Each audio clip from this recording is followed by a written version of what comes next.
Hello there, I'm Nancy Stafford, and you are watching Uplifting People on Upliftv. And today's very uplifting people are our guests, Sam and Kevin Sorbo. I'm so glad you guys are here. Thank you for joining us. Thanks for having us. It is good to be here. Yeah, well, good. Well, all of you, of course, know Sam from many, many years as a wonderful talk show host and an incredible author. She is a speaker. She's a beautiful actress and an international fashion model. You are, what don't you do, young woman? I mean, you're amazing. She's a photographer. She's a philanthropist. Okay, it's enough. She homeschools our And kids. she homeschools, and I want to talk about that later.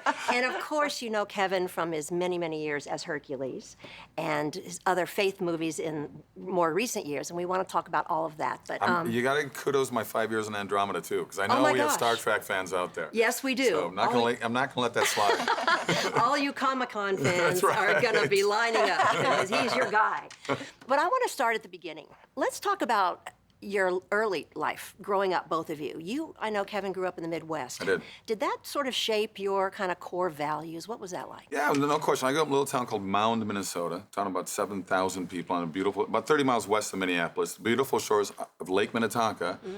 Tonka Toys was the business in my little town. Probably employed half the city there. I grew up, going to church my whole life. My parents were strong Lutherans, we're Norwegian bloodline and Oofta. And oofta, I know. And church was a normal thing for us to go to all the time. So, and my parents were I say my dad sort of controlled the family with soft thunder hands. I mean, my dad was very fair with all 5 kids. I'm the 4th of 5, but he was very strict in terms of making sure that, we learn that hard work is important. We learn that, being part of the family and being good to each other is an important thing as well. So, yeah, my dad passed about 5 years ago, but my mom is still around, and, Sam's pretty much adopted my parents as her own. They're very good people, good, strong values. Yeah. How about you? Same thing? Pittsburgh, Pennsylvania. Okay. I was actually raised as a Jew Oh. in an atheist household. Oh, and okay. so I was going to say, was it a practicing Jew? But We no. had a different upbringing. it didn't stick. And I went on a search in my early 20s, late teens, early 20s. I went on a search for God. And I discovered that God existed. And then I decided that I needed to find out more. So I went to church, and that's where Jesus found me. That is incredible. And you have followed him ever since, since your 20s. Did you stray away for a while, or have you been? I don't think I ever strayed away. I've always believed, so that's always been there.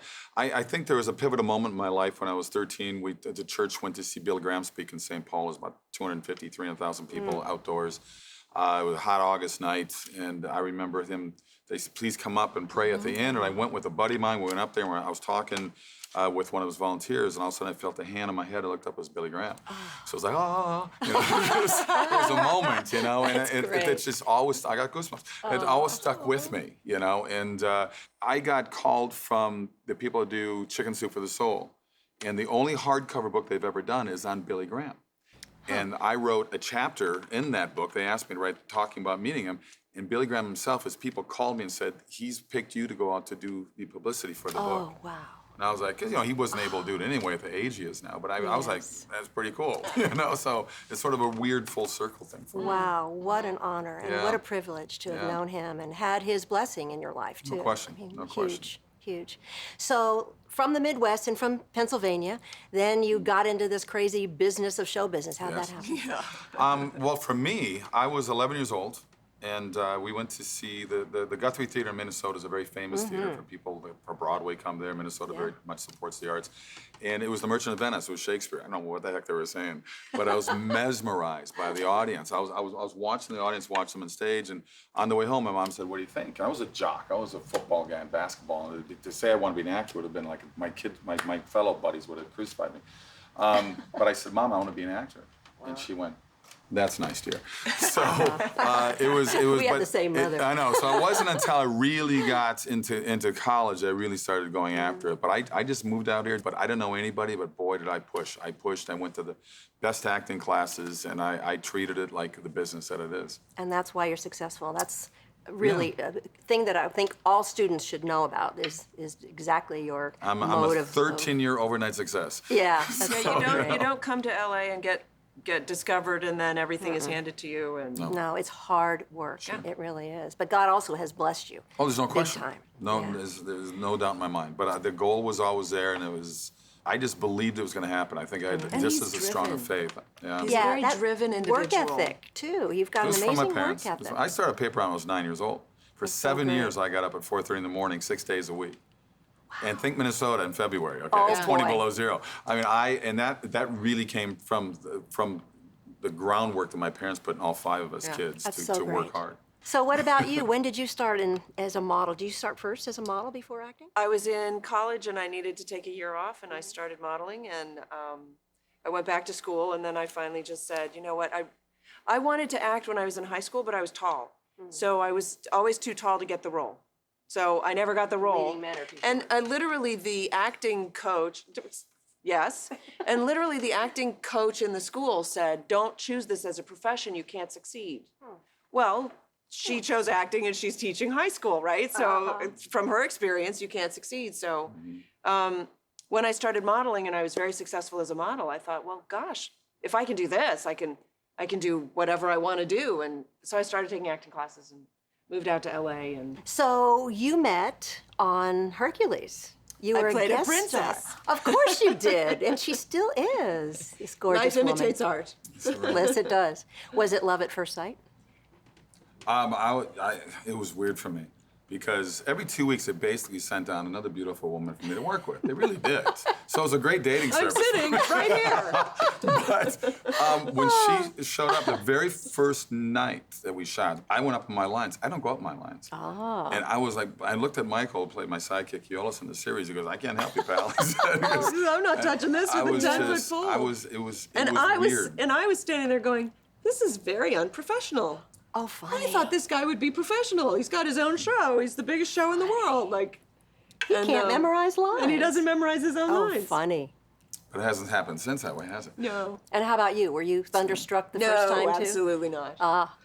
So how did it take a long time of wooing? He wooed me on that first night that we shot together, and I said to him, I don't date actors, I don't date long distance, and I don't date guys with long hair. And I said, right now I'm making a pretty good living with the long hair. As I recall, he said something more like, I'm making pretty good living with the long hair. So I did talk her into a date, probably, was it 5-6 days into the shoot? Yeah. And I picked her up at the hotel she was at. She gets in my car, and I had country music on. She goes, oh, you like country music? And I said, yeah, you can turn it. It's the only country music station in all of New Zealand. She goes, no, I like country music. So we went out to dinner, and we're talking some more, and I said something, and she goes, are you conservative? I said, I am. She goes, wow. Talk some more. She goes, wait a minute, you're Christian. I said, I am Christian. She goes, wow, you're Christian, conservative, and you like country music, the 3 C's. I think I'm in love. She said. Oh, that's so great. So that's kind of how it kicked off pretty quick once it So kicked you off. never separated. You were all from We there got on, you engaged were within together. 6 months, and Wow. during that 6 months, I think we only saw each other about 2.5 months. Yeah. Right? During that 6 months. Yeah, it 'Cause was I had to pretty go, much- I had to go shoot a movie over in Eastern Europe, so But it was love at first sight. It just clicked. It Yeah. was just right. Yeah. And then it True. was me trying to figure out what was wrong with him. Because the guys that I dated before him, there was always something wrong. Like I could always tell this isn't going to work because whatever. And I'd reached a point in my life where I was like, I was praying to God and I was saying, God, okay, I get it. The guy that's for me there's going to be something that's not going to be right. I just need to know what the compromise is, and I can deal with that. But I just need to know what it's going to be. Is he going to be short? Is he going to be stupid? Is he going to be, whatever? And I'm I only met one him. of those things. I met him, and he was perfect. Yeah. Not perfect. And I was, for me, he was perfect for me. And I was like, my gosh, this is amazing. And then about 9 months into our engagement, he had 3 strokes and was in the hospital. And I came into the hospital and I landed a big job. I landed a national network spot for ice cream, which is like my favorite thing ever. And so I went into the hospital and I said to him, it's shoot 3 days in New York, do you want me to not go?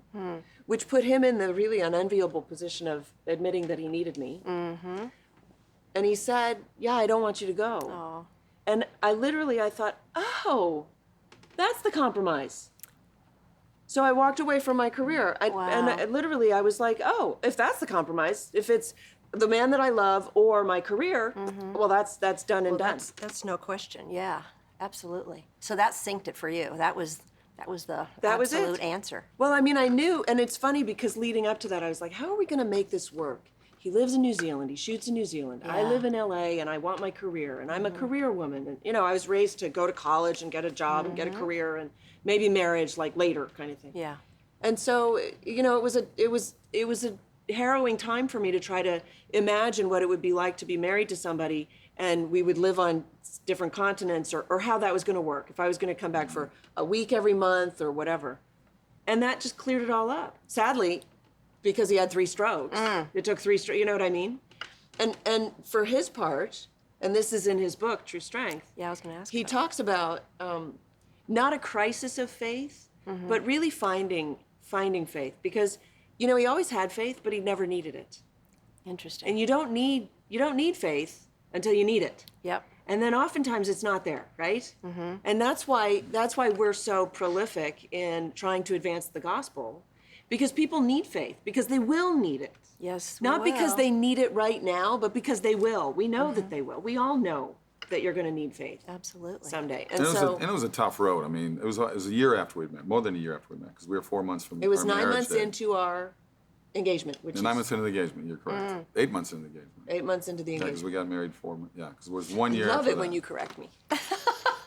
Well, no, because it. no, it was yeah, because I was right near I your had a birthday. problem with my shoulders the last season 5 of Hercules. I don't know what was going on, but I was doing most of my own stunts. I was getting bumps and bruises all the time, and I came back to LA. You're doing all your own stunts. I know. I came back to LA because my ego said I could, and I wanted to. right. It's the old jock in me. It was fun. I got a lot of bumps and bruises and cuts and stuff, but it was great.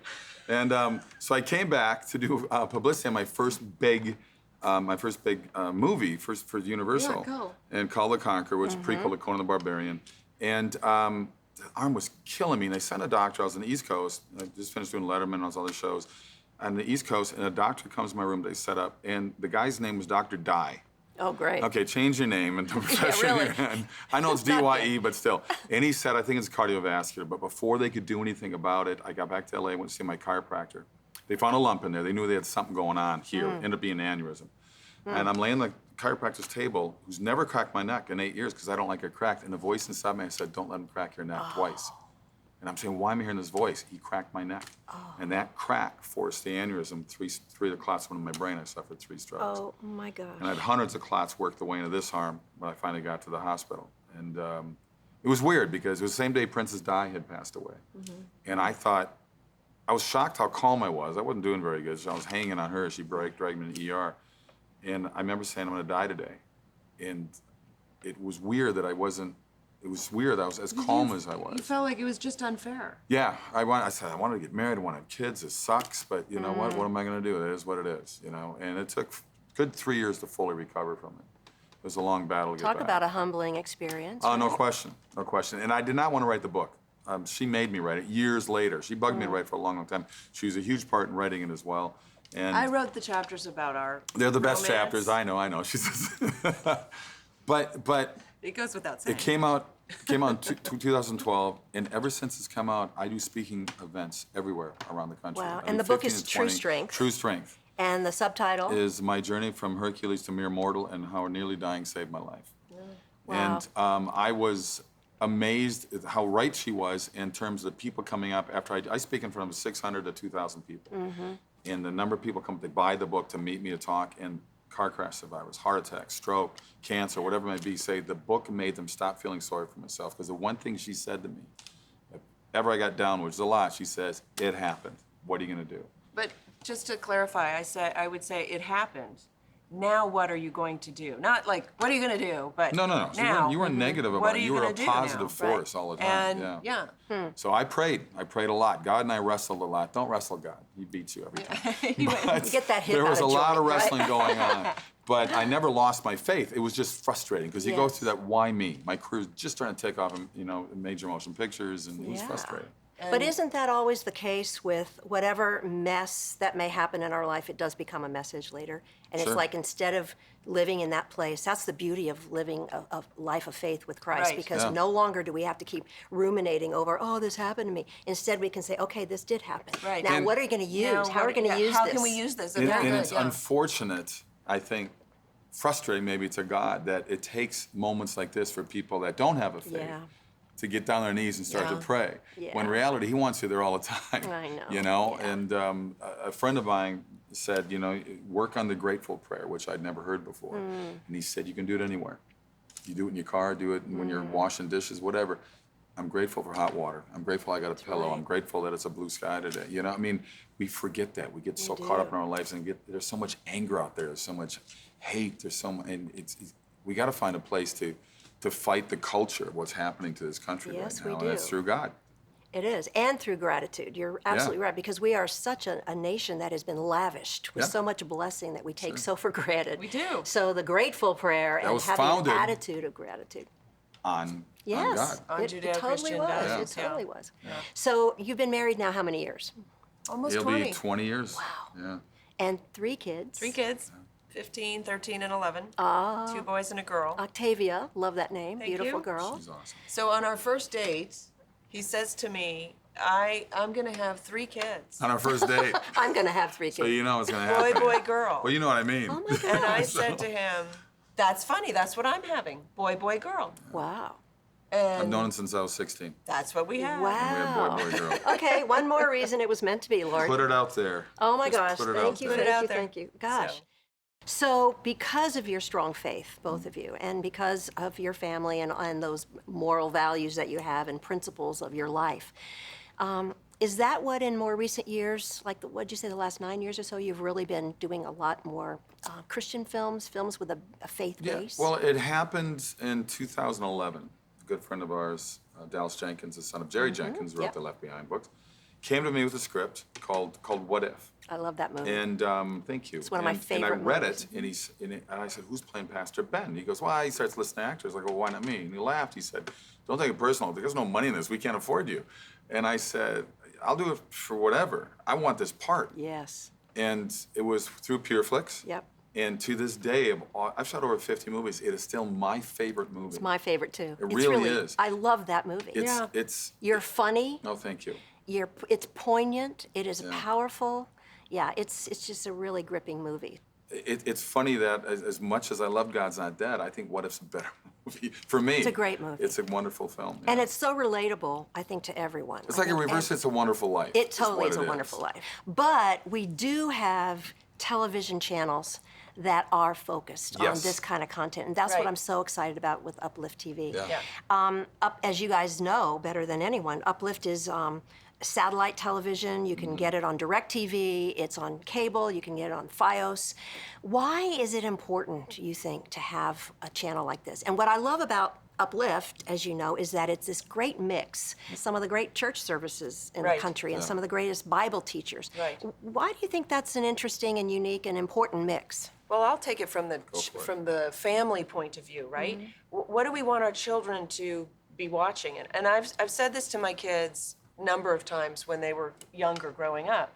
You can't unsee things. That's right. That's And so, so right. if you're exposing your children to what's on most of the sort of cable networks these days, there's a danger there. right. Because they can't unsee it. That's right. And yet, if you tune into something like Uplift, you feel safer. That's and right. your kids can just turn on the TV, and they're not going to get But you can rely on the programming. right. You can rely on. That's right. We have confidence. Right. Yeah.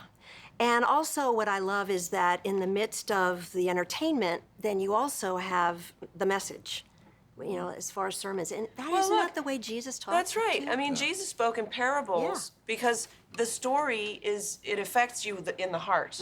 The story gets your heart. The sermons get your mind. That's right. But even in good sermons, he'll tell a story. Absolutely. The pastor will tell a story, the minister will tell a story.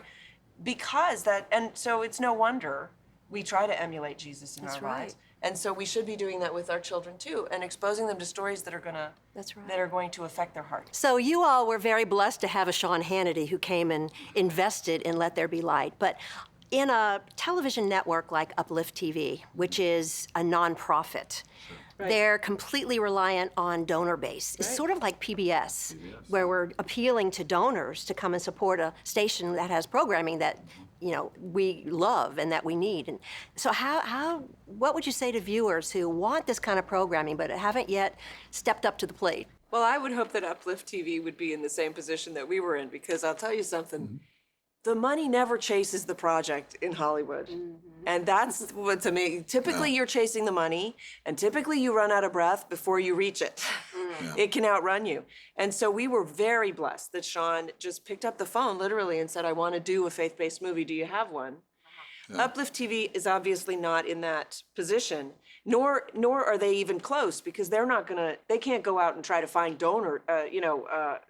a benefactor per se. So they're at the mercy of the people watching, and they need to find donors. And it's just like the PBS model, right? Because they don't have advertising, which is part of what is so lovable about them, is that you're not inundated with the ads and all of that. So we would hope that people would want to support what they're trying to produce and send their money that way. And I think people are willing to do that. They want to get behind something that's beneficial to them and uplifting to their family. So I would think that would be an easy thing. If people only knew that, gee, Upliftv really needs some donor support. Maybe they just need to know that they actually can be a partner with a channel like this and be a part of helping to bring more of this kind of uplifting programming to.